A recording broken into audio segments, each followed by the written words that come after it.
शहर खान अदील खान बलोच साहब उन्होंने बंद पेश कर रहे हैं तो जनाब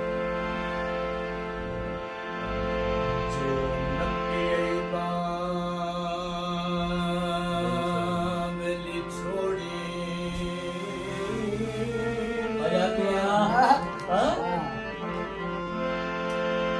जे नक्की बाबली छोड़ी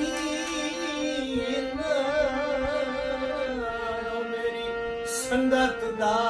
ज़कात चखनी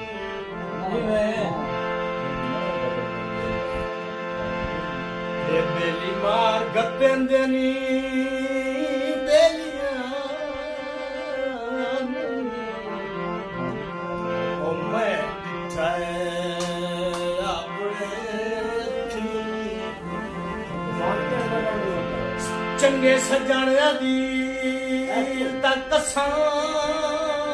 खुदा दी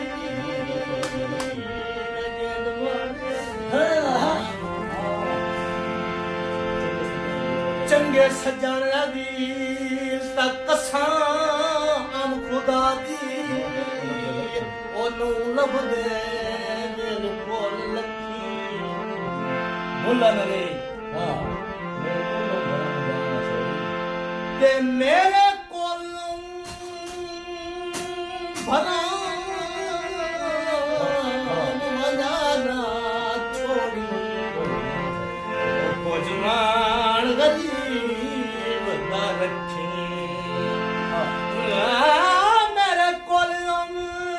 भरम मजाना छोड़ी वे कुछ भराम गरीब